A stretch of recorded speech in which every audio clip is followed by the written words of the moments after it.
Hey everyone, thank you so much for tuning in. I'm so excited about this episode. My name is Sarah Faith and I am interviewing Anna Canfijn, and we are going to be talking about social media, marketing, and what every business owner needs to know on how to up level their social media game. And so I'm really excited to have Anna on. Anna, thanks for being here. Thanks for having me. I'm so excited. This is such a treat. Thank you. I know, it's so much fun. And I want to just take a moment to share a little bit about Anna. Anna has worked in marketing for years. She has done UGC content for brands. She's made viral videos. She starred actually in a mega viral video that my business partner Tim and I created, and it went viral 3 times across TikTok, Instagram, and then Pinterest later, all organically. And I would be remiss to say that, Anna was just amazing in that, because you were like, I really believe like you were the cherry on top of that, the success of that video. And by the way, everyone, that video alone generated over $1 million just like from sales and stuff organically, and it's still making money for that brand. And that's not to mention all of the other brands that you've worked with and stuff. So I am really excited to pick your brain. And my first question is, from your perspective, you are a Gen Z creator. What makes a brand worth following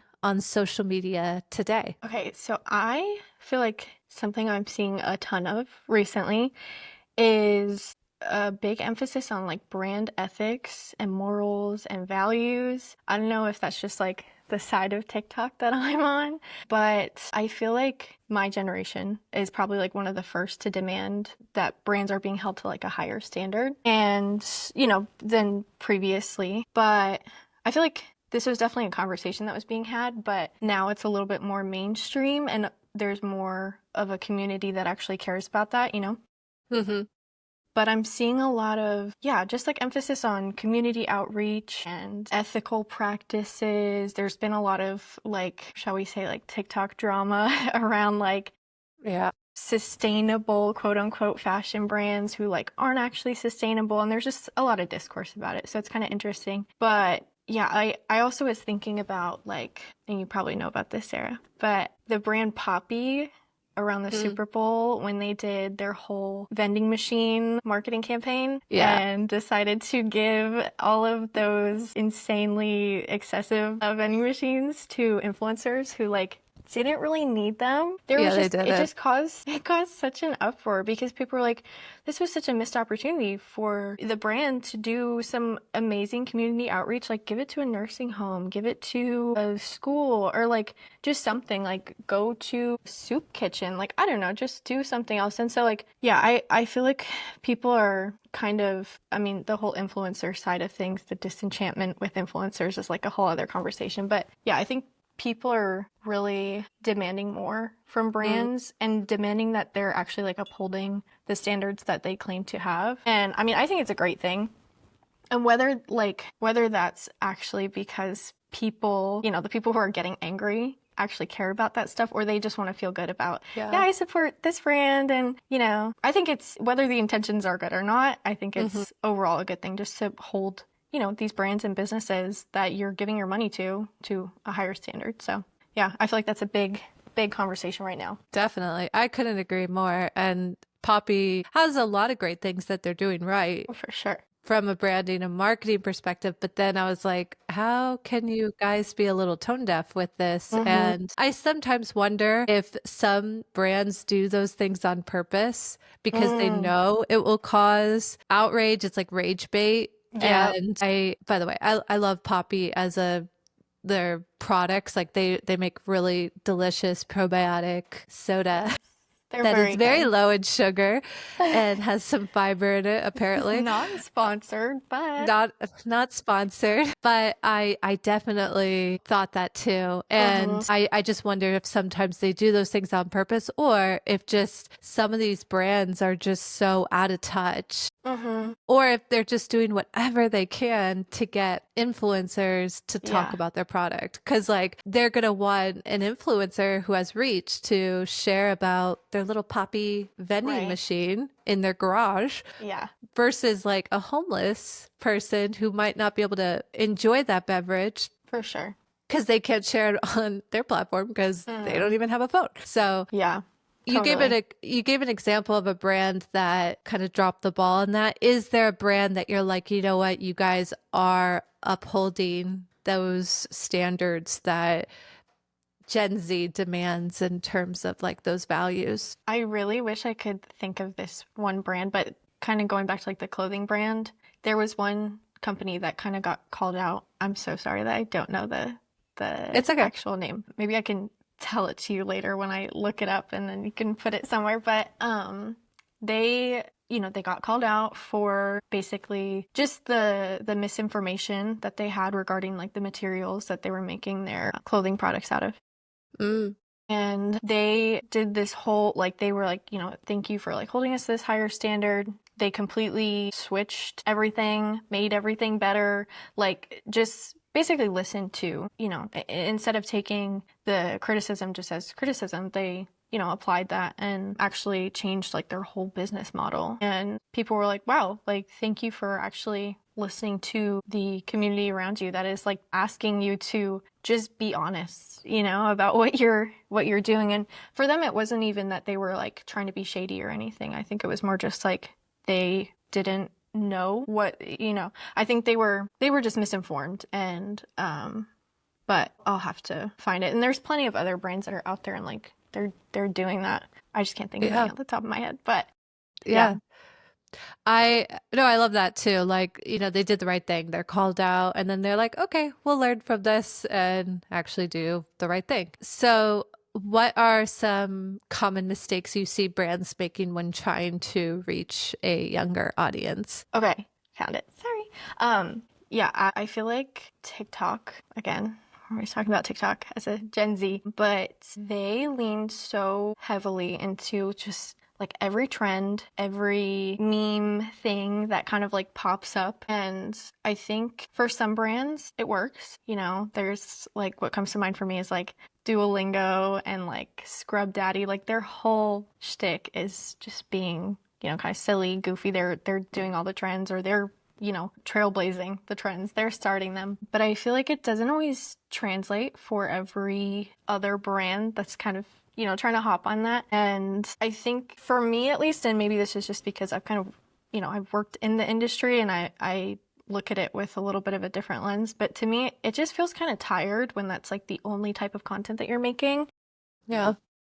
And not that marketing needs to be all serious all the time. Obviously, there's a place for comedy within that. But I just feel like if your product, if your brand voice, if your tone, everything else is a little bit more serious, and then you just like kind of randomly pull, memes and jokes out, and it just feels like, it just doesn't align. And I think there's definitely a way to do it that's tasteful, but there's certainly like, too much of anything is not a good thing. So yeah, I just feel like it reminds me of like when your parents, they see some sort of like internet term or slang and they're like, trying to be hip and cool. And it's like, just stop. Like, this Mom, isn't stop. giving what you think it's giving. Yeah. Dad, you're embarrassing me. Yeah. Seriously. It's like, just don't. It's okay. Like, nice try. But yeah. That's a good point. Yeah, because like they can almost do it to ad nauseum, and you're like, Mm-hmm. okay, we get it. Thank you. Yeah. What else? And I think that's why, like, when a brand has different marketing pillars where Mm-hmm. they kind of do a few, like they'll do the serious, Right. and then they'll do like the educational, and then they'll do the funny little trends and stuff because it is kind of fun. Like when you do see brands like catch on to a trend, and you're Yes. like, oh, haha, like, and or it works like really well for their Sure. product or service. But then, yeah, to your point, it's like, okay, you don't have to do this for everything. And Right. I think that's obviously on the marketing managers and stuff, but maybe too, Mm-hmm. like sometimes brands, what happens is they can get like laser or almost like tunnel vision on if Yes. they find something that worked. Let's say they Mm-hmm. went viral because of a silly video, then they're like, oh, okay, I guess we have to just remain silly. Right. And that's it. And it's like And that becomes their sometimes whole identity. Yeah, yeah, and they're like, we can only now do this." Right. And I think that can actually limit them because Mm-hmm. sure, you might be getting viral numbers, but then like what is that actually converting into, and like is that the Yes. kind of customer that you want? And then also Right. reviewing your product. So there's definitely, yeah, that's a good one. I hadn't really thought about that. What would you say is the difference between branding for a business versus like personal branding for a creator or like a founder? So like for Mm-hmm. you, you've done both because you were actually a brand ambassador Mm-hmm. for um at a company for landscape edging. I think your official title was like a lifestyle host, and you Mm-hmm. were like the on-camera personality for that brand. And then you also created like UGC, which is user-generated content for like skincare, like a major skincare brand, and like Mm-hmm. that content was going viral. So, but it's not like you worked for that company Yes. in the sense like you're employed by them, you were paid to make that content. So I'm just kind of Mm-hmm. curious, like was there a difference in the creation of those two? Yeah, so when I worked for the landscape edging company, there was obviously I was employed there, so obviously I was a lot more involved in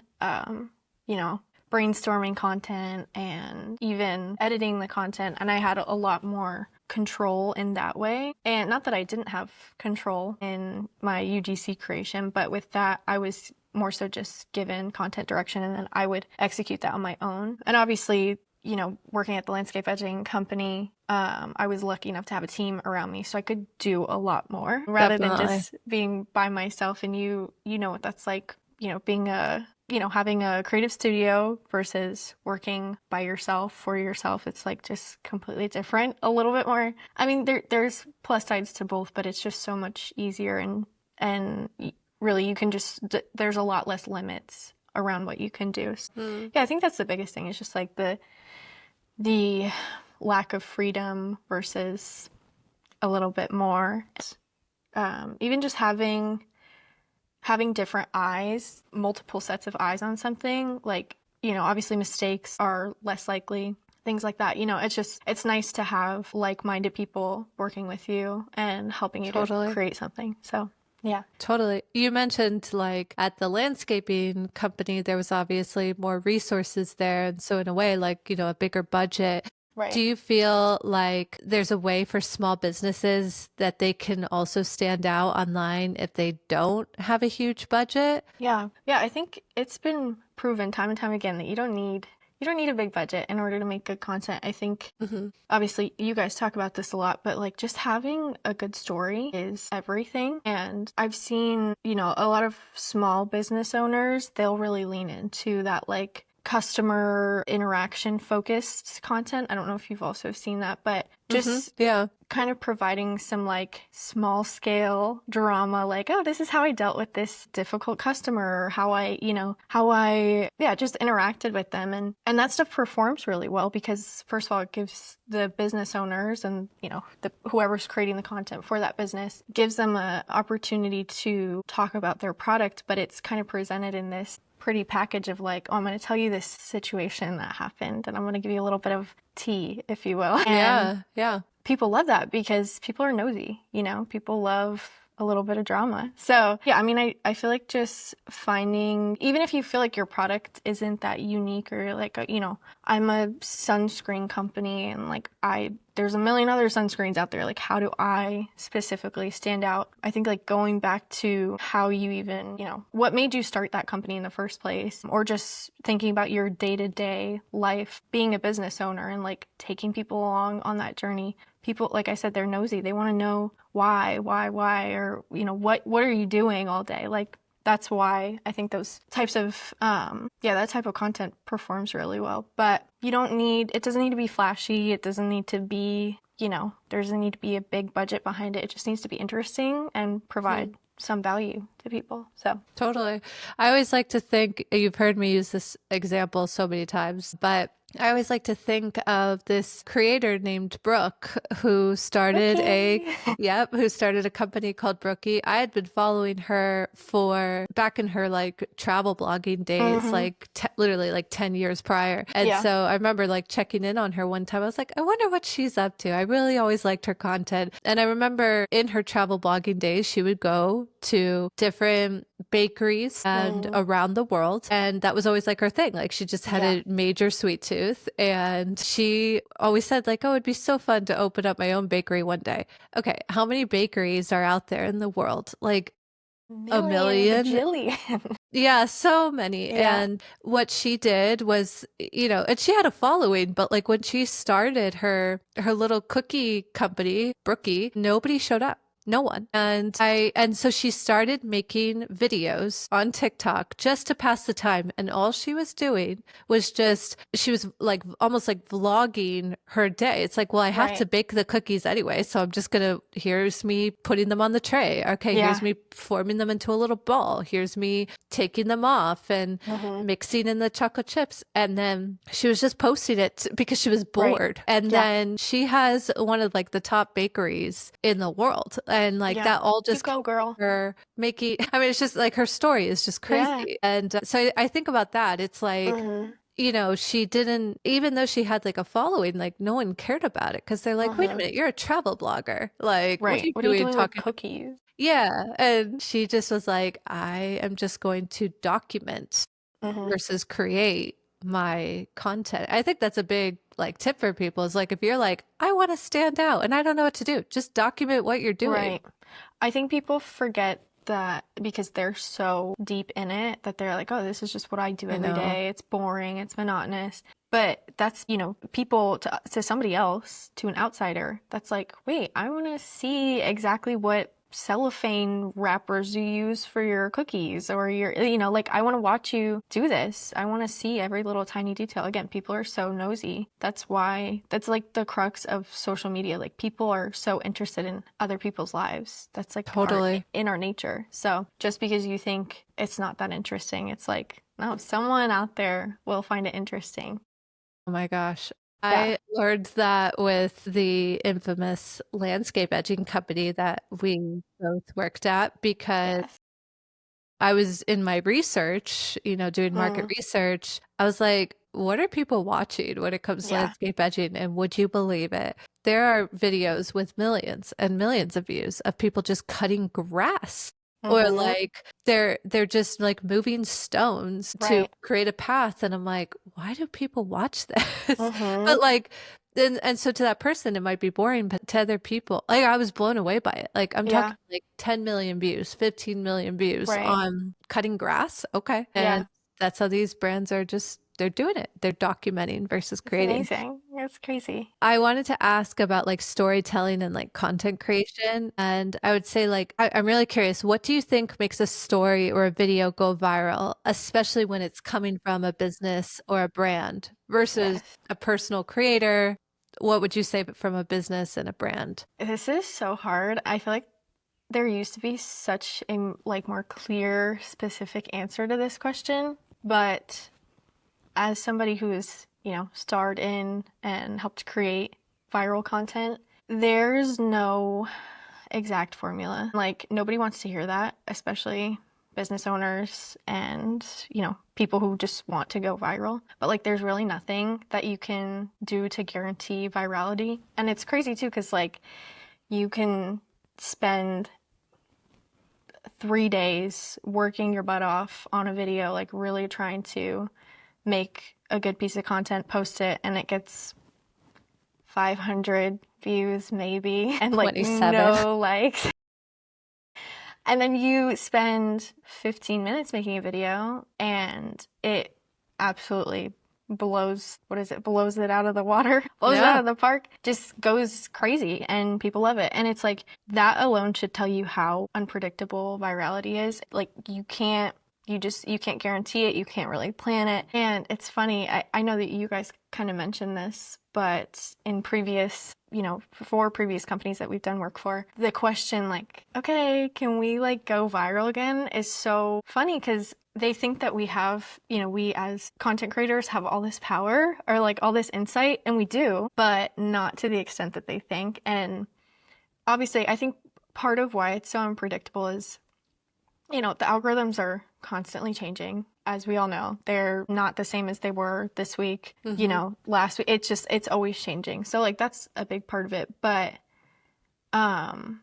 it's so hard to pinpoint an exact formula or math equation to, create virality. Obviously, in my opinion, like virality is not something to strive for. I think having a community is much more important, and having steady engagement is more impressive to me than having, 1 or 2 videos go viral. And, the way that you do that is just by consistently showing up and creating good content. And, if you have one video go viral, like, not to say that that's not something that can be or shouldn't be celebrated, or like that's, it's definitely an achievement. But if you can't sustain that following or, the engagement that you get, then what's the point, So just, I guess that doesn't even really answer the question, but like, I think focusing less on virality and just focusing more on consistently building a community around you and an audience that's continually engaging with your post on each platform in any way that you can, that is more valuable in my eyes than 1 or 2 viral videos. Also, like, there's a lot of downsides to going viral if you're not prepared for it. If your inventory isn't right, like, you can suffer from going viral. So like I said, it's not a bad thing. It can definitely be a good thing. I know it can be life-changing for so many people, but I just feel like there's a lot of pressure almost to go viral for business owners and the people who are creating content for them, but I don't think there should be. I just feel like it's like, if it happens, amazing, but if not, who cares? Maybe that sounds harsh, but that's just my take. Yeah, I agree. I think we've talked about that in the past too. Like, it's not always beneficial for a brand to go viral. Right. And Tim, my business partner, who is the other host of the Brand Roots podcast, he and I wanted to actually do a whole episode on that because it's like, it's just such a big deal to so many people. And I'm like, wait, I think you have rose-tinted glasses when it comes to that, and there could be really great things that happen, and then also very negative things that happen. Absolutely. What would you say in terms of like storytelling? Do you think that every business has a story worth telling, and how would you help pull that out of like a client or a brand in helping them tell a good story on social media? Yeah, I think everyone does. I think, like, going back to what I was saying earlier about, like, if you feel like your product isn't that exciting or that unique and you're like, oh, I don't really have a story for this, I don't, like, nothing's that exciting or special about it, you're wrong, first of all. But the way that I think you can find that is just by, taking yourself back to, like, why did you create the product in the first place? Why did you start your business? And even if it's, you really have to like take yourself back to like your first, I hate to use my earlier example of sunscreen, but that's just like what's coming to my mind. But like, go with it. Say you started a sunscreen brand, right? And you're like, yeah, it's sunscreen. Like, I don't know, there's nothing that exciting about it. It like protects you from the sun, but there's not really a story. Well, like, think back to when you were a little kid and you're at the beach and your mom comes over with the bottle of sunscreen and you're like running for the hills because you don't want her to put it on because it smells weird and it like leaves like a sticky residue and you're just like, ew, I don't want this on my body or on my face. Like, was that the point where you could say, I saw a need for a different kind of sunscreen, so I created a gel sunscreen that was like invisible and it actually doesn't smell like garbage? And like, just kind of force yourself to go back to like the roots of where that seed was planted, if you will, and like really pick it apart. And even if it sounds or feels kind of like you're over explaining it, or it's really not. And again, like, you might feel like you've kind of gone over that in your head a million times and you've you've told yourself that story, or what, like, people want to know, and it is interesting to other people. So don't feel like you have to water it down or dumb it down. Like, there is something special and unique about every single product that's out there, as simple or as quote unquote boring as it might seem. So Yeah. yeah.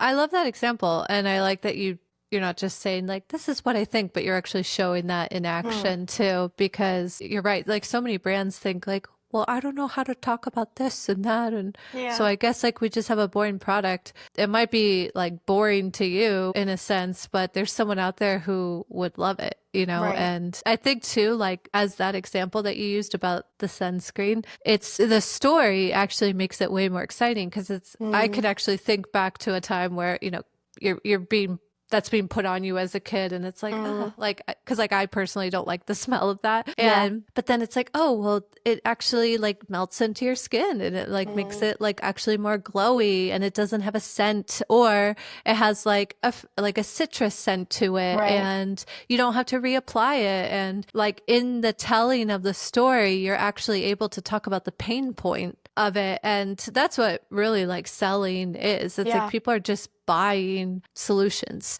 to problems, and so your story is actually leveraged in the sales process. And I really like that example. It kind of goes into the next question. I'm actually going to skip over a question I had because it goes better into the next one, and that is like, what are 2, maybe even 3 types of videos or content you think every brand should have on their social media page? So if you could just kind of like bullet point it, like, you need this and this and this, like, what are those 2 or 3 videos? Yeah, off the top of my head, I would say you need like a start here type of video. Yep. Pin it on your profile.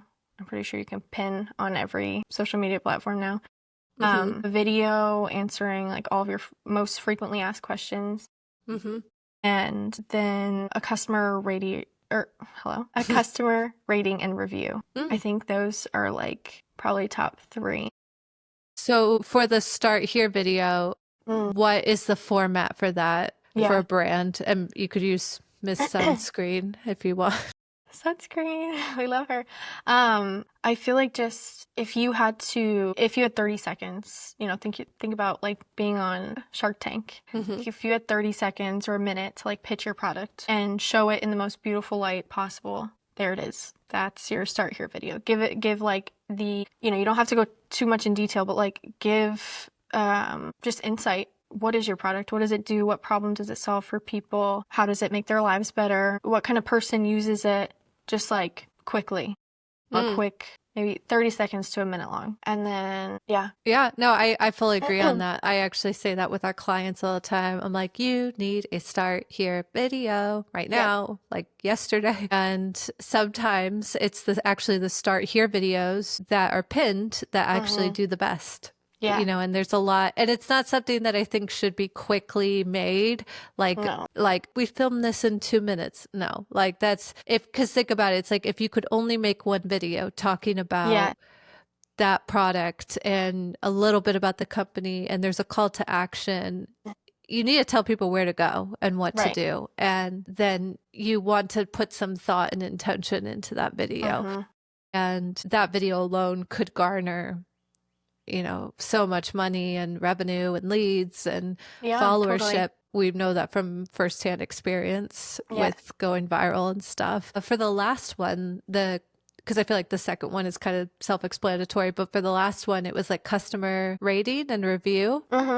Can you give an example of that? Yeah, I mean, you could go a few different avenues if you want to go like UGC style and actually use one of your customers as a kind of model in that, you know, even curate some sort of compilation of several clips, or, you know, it could even be graphics. But just, I think now more than ever, people are thriving and buying based on customer, you know, their peers. What are you guys saying about it? Like, you know, we can hear what the business is saying about their product all day long, but I think what actually pushes people to become buyers is real everyday people, their experience with the product. yeah, I mean, you could totally do a couple different formats there, but I just feel like having that front and center. I mean, people want to know that like they're not the first person to buy your product. Yeah. And it just shows so much credibility and yeah, just that it's alive and well and actually being used and people are having a good experience with it. So I think that's just really important. Totally. Yeah. Oh, I like that. I think and it's such a easy, repeatable type of video too. Because if you Yes, get 20 people talking about it, you know, as a brand or a business, you're going to be biased about your own product or service. You're going to think exactly. it's the best thing. And that holds some weight. Of course, you want to be Hmm. proud of it. But if another person talks about it, It now means all of a so much sudden, more. yeah. And I, yeah, I totally agree on that. Those are great answers. I do want to talk about like platform specific insight. And Sure. so, where do you think businesses and brands should be showing up right now? Is it TikTok? Is it Mm, Instagram? Is it YouTube Shorts? Is it all of them? Does it depend on the business or brand? yeah, I would personally say it depends Okay. on your demographic. Who are you talking to? What age range is your audience? Obviously, like stereotypically, people over 50, they're using Facebook the most, right? So, like, Mm. maybe hone in on Facebook if your product is geared more towards that age group. Gen Z, TikTok, Instagram. But I tend to, lean towards the belief that like it never hurts to show up everywhere. Like it only helps grow your Yeah. business. And if you were at like a, convention and you're, trying to pitch people your product in real life and people are like, "Oh, like do you have Instagram?" And you're like, "Oh, no, like I just don't really we're not there yet." It doesn't look the best, you know? And it's like you might as well. Even if you don't have to post everywhere all the time, but I think just having some social media presence on each platform, it doesn't, it really doesn't hurt. So, Hmm. I think show up where you can. Don't put so much pressure on yourself if you don't have somebody who's like dedicated to doing all that. But yeah, I tend to think it's better to show up everywhere than just one. Yeah. Do you feel like businesses, there's a level of consistency that they need to have Mm, in posting? Like, how often should they be posting? Does the consistency of that still matter, or should they just post when they can? Any yeah. insight on that? I mean, I think with everything, consistency reigns supreme, but I think when it comes to social media, quality is really important. So, don't just post something because you're trying to check off your content calendar or, meet some quota. Like, actually think thoroughly and intentionally about what you're posting. Again, Yeah. does it provide value?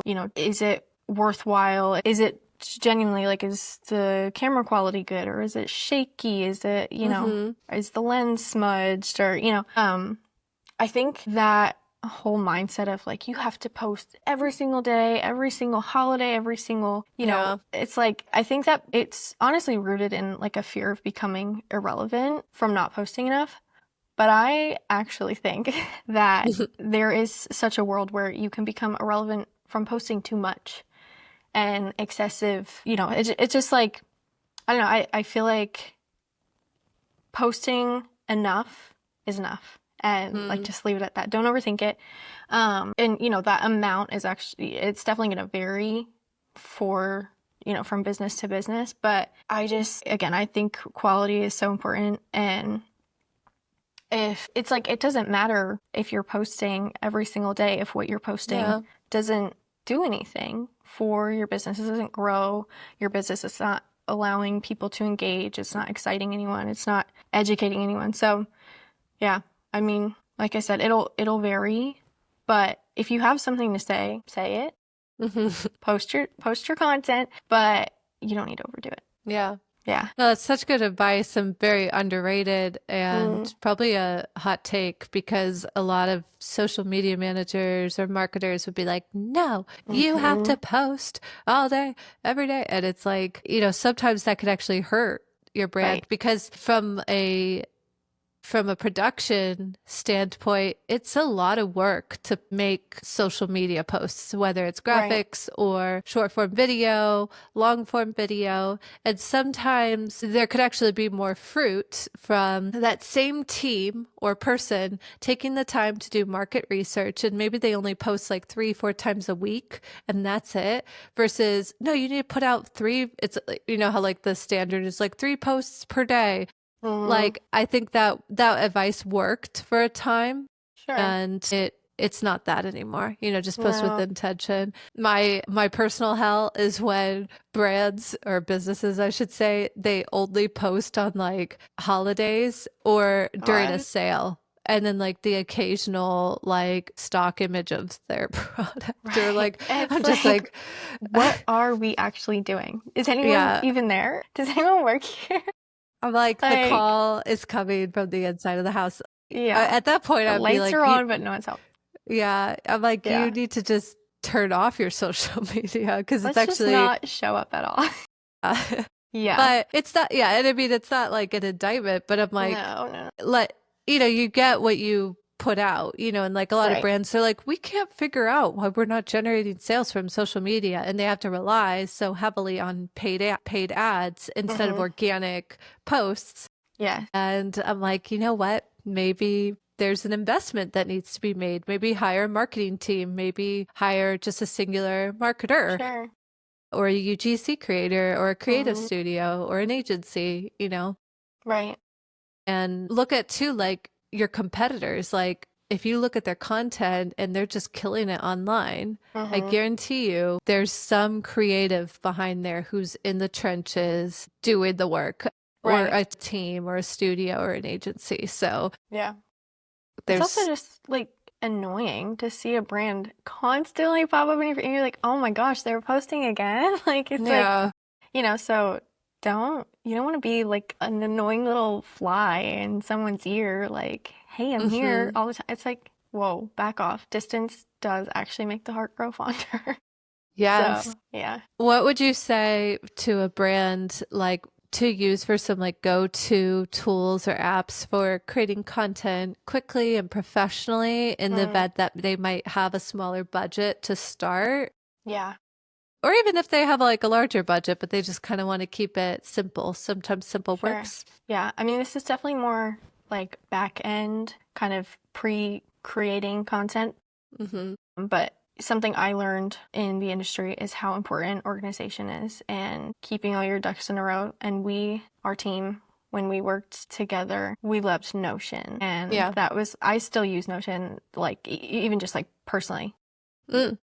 And it's so great because it's like your notes app, but better. That's how I like to describe it. But they do have a free version. So, you know, once you get past a certain amount of storage or whatever, you might have to upgrade. But I do think it's a really great tool just for, you know, you need to have a good system in place if you want to create content. And so much of creating content is actually just the planning, the script writing, copywriting, caption writing, like all of it's all there's a lot of back end work that isn't seen. And yeah, Notion is just great because it's very seamless, very easy to use, and that's definitely my favorite. Nice. Yeah.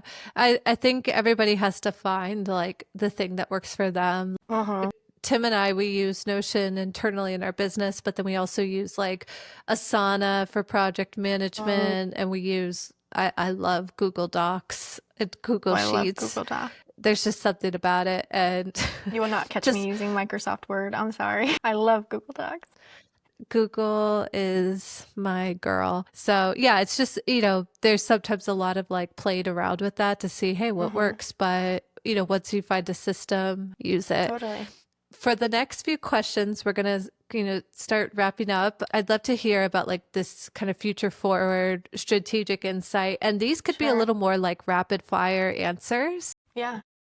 What do you think is next in social media and brand storytelling in the future? I love this question. I feel like I'm hearing, me personally anyways, I'm hearing so much buzz about like Substack and more kind of just like lower stimulating content. I think people are trying to lower their screen. I mean, you're still using your screen, but yeah, just have lower stimulating content. So I feel like blog writing is really going to kind of have a new wave. If there's any way you can like incorporate that into your business, whether it's like talking about, the back end of your business or how your products are made, like really hire a copywriter and get them writing essays. And yeah, I just feel like that's kind of rising in popularity again, and people are really interested in reading, believe it or not. Yeah. Yeah. I think there's going to be a wave on that too. It'll be interesting to see it play out. Right.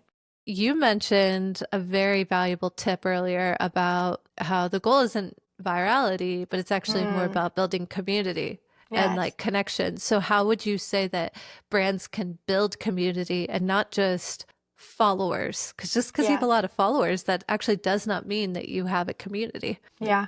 I think one of the biggest ways to build community is actually just by very simply listening to your audience, listening to what they have to say. It's one thing to ask for feedback. You can do that all day long, but actually applying that feedback and potentially making some changes in your business and your brand.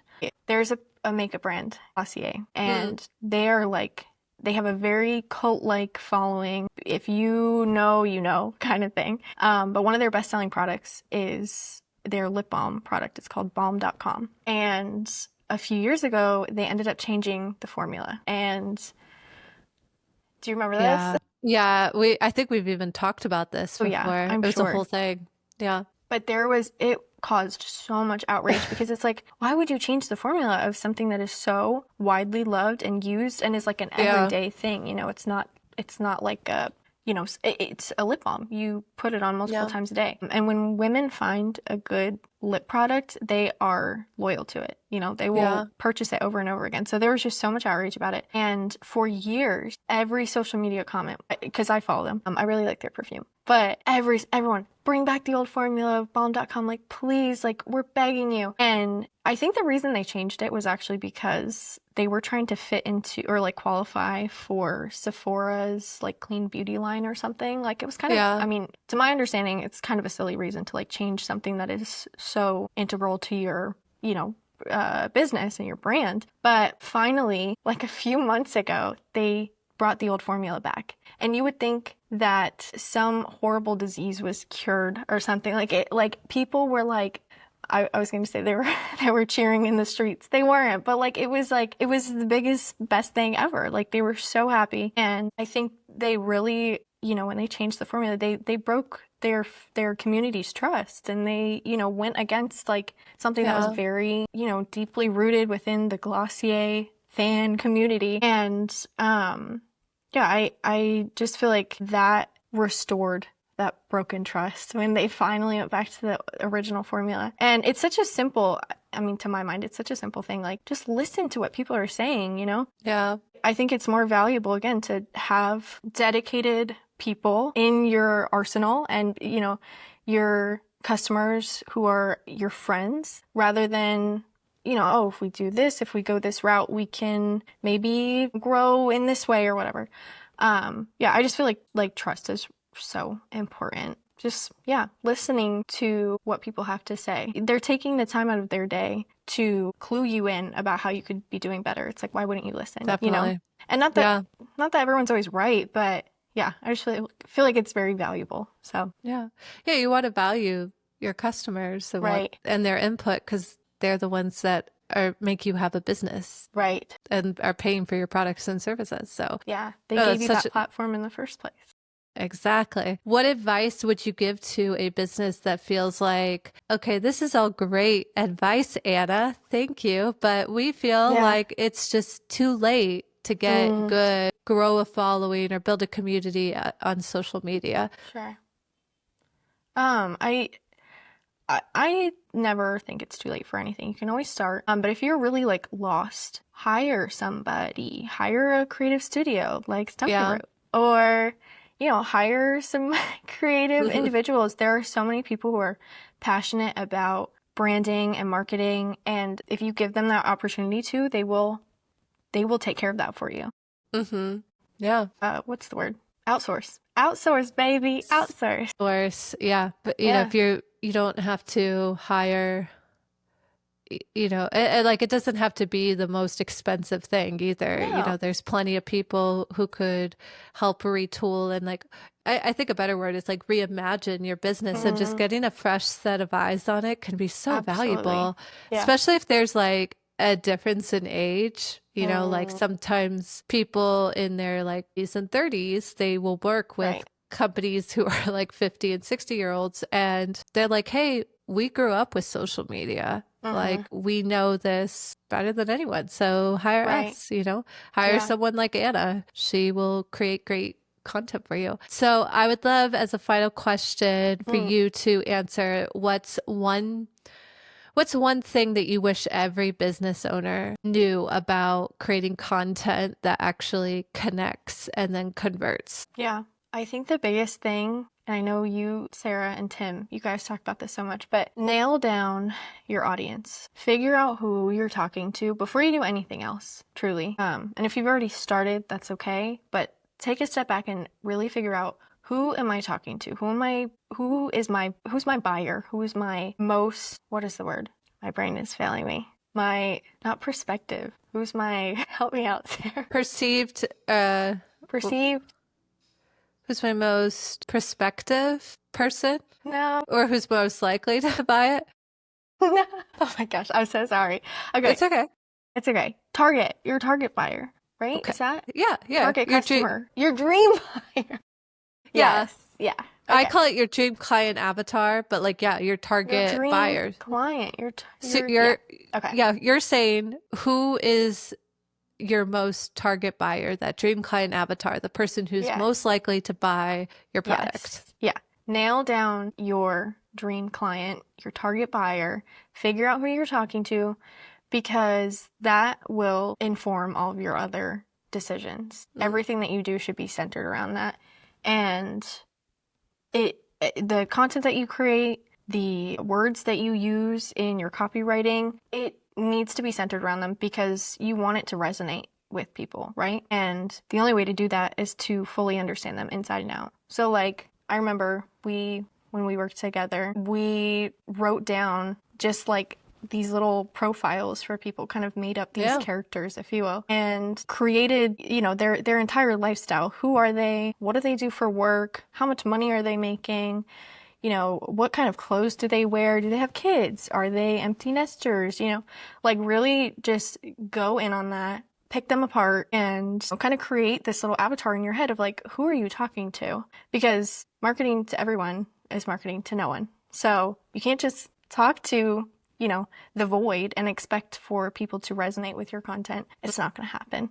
So yeah, I think that's the biggest thing. For sure. To your point, I think a big mistake that business owners make is they think that their product is for everyone. It's not. And it's not. There's always going to be someone who says, no, I don't want it.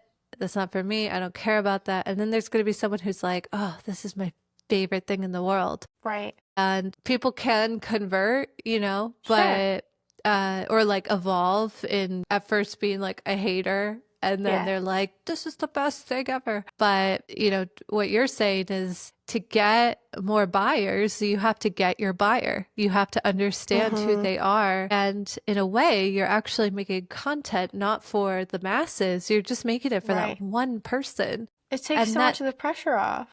Yeah. And then it allows you to create with more freedom. And hopefully connect and convert. So Anna, I just wanted to say thank you so much for doing this with me. I learned a lot. I was like, oh yeah, that's a good point. Oh, thank you. I'll have to use that in our work with our clients, but I really appreciate you. And thank you. We are Stump Root, and anyone listening, you can head to our website at www.stumpandroot.co to check out our branding and design studio. We appreciate you listening, watching, wherever you are. And again, Anna, thank you so much. This was definitely a treat and an honor. Of course. Thanks for having me.